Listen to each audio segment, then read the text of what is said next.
राम राम दोस्तों, आज मैं आपको माता सीता की निंदा करने वाले धोबी के पूर्व जन्म का वृतांत सुनाती हूँ।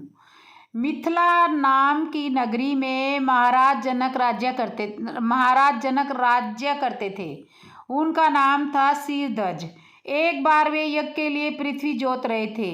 उस समय फाल से बनी गहरी रेखा द्वारा एक कुमारी कन्या का प्रादुर्भाव हुआ। रति से भी सुंदर कन्या को देखकर राजा को बड़ी प्रसन्नता हुई और उन्होंने उस कन्या का नाम सीता रख दिया। परम सुंदरी सीता एक दिन सखियों के साथ उद्यान में खेल रही थी। वहां उन्हें एक सुख पक्षी का जोड़ा दिखाई दिया जो बड़ा मनोरथ था। वे दोनों पक्षी एक पर्वत की चोटी पर बैठकर इस प्रकार बोल रहे थे, पृथ्वी पर श्री राम से विख्यात एक बड़े सुंदर राजा होंगे। उनकी महारानी सीता नाम से व्याख्यात होंगी। श्री राम सीता के साथ 11,000 वर्षों तक राज्य करेंगे। धन्य है वे जानकी देवी जो श्री राम से विवाह होगा और देवी और धन्य श्री राम। तोते की ऐसी बातें सुनकर सीता ने यह सोचा कि ये दोनों पक्षी मेरे जीवन की कथा कह रहे हैं, इन्हें पकड़कर सभी बातें पूछूं। ऐसा विचार कर उन्होंने अपनी सखियों से कहा, ये पक्षियों को जोड़ा बहुत सुंदर है, तुम लोग चुपके से जाकर इसे पकड़ लाओ। सखियों ने उस पर्वत पर गई और दोनों सुंदर पक्षियों को पकड़ कर ले आई। सीता उन पक्षियों से बोली, तुम दोनों बड़े सुंदर हो, देखो डरना नहीं। बताओ तुम कौन हो और कहाँ से आए हो? राम कौन है और सीता कौन है? तुम्हें उनकी जानकारी कैसे हुई?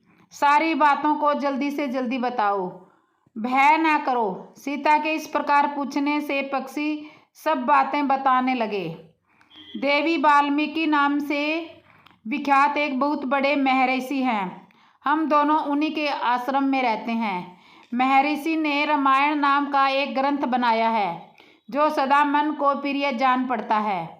उन्होंने शिष्यों को उस रामायण का अध्ययन भी करवाया है। रामायण का कलेवर बहुत बड़ा है, हम लोगों ने उसे पूरा सुना है। राम और जानकी कौन है, इस बात को हम बताते हैं तथा इसकी भी सूचना देते हैं कि जानकी के विषय में क्या क्या बातें होने वाली है। तुम ध्यान से सुनो।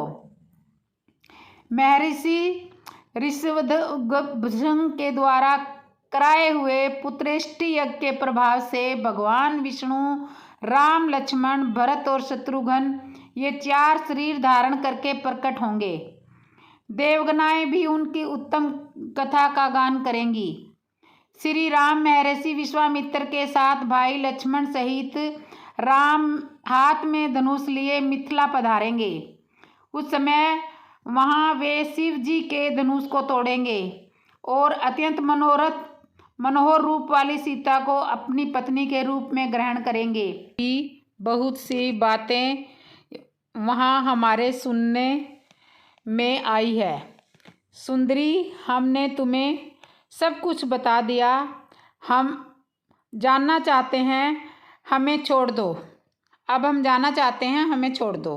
पक्षियों की ये अत्यंत मधुर बातें सुनकर सीता ने उन्हें मन में धारण किया और पुनः उन दोनों से पूछा, राम कहाँ होंगे? वे किसके पुत्र हैं और वे कैसे आकर जानकी को ग्रहण करेंगे? मनुष्यावतारम में उनका श्री विग्रह कैसा होगा? उनके प्रश्न सुनकर सुखी मन ही मन जान गई कि वे ही सीता है। उन्हें पहचान कर वह सामने आ उनके चरणों पर गिर पड़ी और बोली, श्री रामचंद्र का मुख कमल की कली के समान सुंदर होगा। नेत्र बड़े बड़े और खिले हुए होंगे। नासिका ऊंची पतली और मनोहारिणी होगी। भुजाएं घुटनों तक, गला शंख के समान होगा। वक्षस्थल उत्तम व चौड़ा होगा। उसमें श्री वत्सव का चिन्ह होगा। श्री राम ऐसा ही मनोहर रूप धारण करने वाले हैं। मैं उनका क्या वर्णन कर सकती हूँ। जिनके मुख सो हैं वह भी उनके गुणों का बखान नहीं कर सकता। फिर हमारे जैसे पक्षी भी क्या विसात हैं। वे जानकी देवी धन्य है जो शीघ्र रघुनाथ जी के साथ हजारों वर्षों तक प्रसन्नतापूर्वक विहार करेंगी। परंतु सुंदरी तुम कौन हो? पक्षियों की बात सुनकर सीता अपने जन्म की चर्चा करती हुई बोली, जिसे तुम लोग जानकी कह रहे हो वह जनक की पुत्री मैं ही हूँ। श्री राम जब यहाँ आकर मुझे स्वीकार करेंगे तभी मैं तुम दोनों को छोड़ूंगी। तुम इच्छा अनुसार खेलते हुए मेरे घर में सुख से रहो। यह सुनकर सुखी ने जानकी से कहा, साध्वी हम वन के पक्षी हैं, हमें तुम्हारे घर में सुख नहीं मिलेगा। हम गर्भाधारिणी हूँ, अपने स्थान पर जाकर बच्चे पैदा करूँगी, उसके बाद फिर यहाँ आ जाऊँगी। उसके ऐसा कहने पर भी सीता ने उसे नहीं छोड़ा। तब उसके पति ने कहा, सीता मेरी पत्नी गर्भवती है, इसे छोड़ दो। यह गर्भवती है, जब यह बच्चों को जन्म दे देगी तब इसे लेकर मैं तुम्हारे पास आ जाऊंगा। तोते के ऐसा कहने पर भी जानकी ने कहा, महामते तुम आराम से जा सकते हो, मगर यह मेरा प्रिय करने वाली है, मैं इसे अपने पास बड़े सुख से रखूंगी। जब सीता ने उस सुखी को छोड़ने से मना कर दिया तब वह पक्षी अत्यंत दुखी हो गया। उसने करुणा युक्त वाणी में कहा, योगी तुम लोग जो बात करते हैं वह सत्य ही है। किसी से कुछ न कहे, मौन होकर रहें, नहीं तो उन्मत्त प्राणी अपने वचन रूपी दोष के कारण ही बंधन में पड़ता है।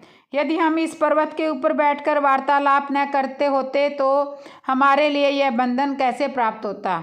इसलिए मौन ही रहना चाहिए। इतना कहकर पक्षी पुनः बोला, सुंदरी मैं अपनी इस भार्या के बिना जीवित नहीं रह सकता, इसलिए इसे छोड़ दो। सीता तुम बहुत अच्छी हो, मेरी प्रार्थना मान लो। इस तरह उसने बहुत समझाया किंतु सीता ने उसकी पत्नी को नहीं छोड़ा।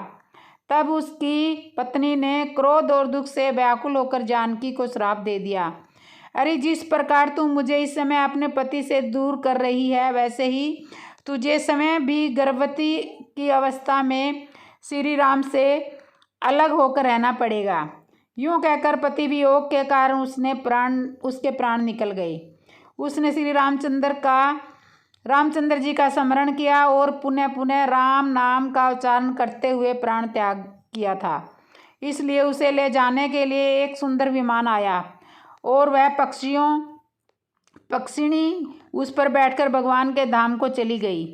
भार्या की मृत्यु हो जाने पर पक्षी शोक से आतुर होकर बोला, मैं मनुष्य से भरी श्री राम की नगरी अयोध्या में जन्म लूँगा तथा मेरे ही वाक्य से इसे पति के वियोग का भारी दुख उठाना पड़ेगा। यह कहकर वह चला गया और क्रोध और सीता जी का अपमान करने के कारण उसका धोबी की योनि में जन्म हुआ। उस धोबी के कथन से ही सीता जी निंदित हुई और उन्हें पति से वियुक्त होना पड़ा। धोबी के रूप में उत्पन्न हुए उस तोते का शाप ही सीता का पति से विछोह कराने में कारण हुआ और वे वन में गई। बोलो जय श्री राम। तो आज की कहानी ये थी, आपको कैसी लगी बताना और कमेंट में लिखना जय श्री राम। और मेरे चैनल को जिसने सब्सक्राइब नहीं किया सब्सक्राइब करना, लाइक करना, कमेंट करना और बेल आइकन बटन तो ज़रूर दबा लेना। बोलो जय श्री राम।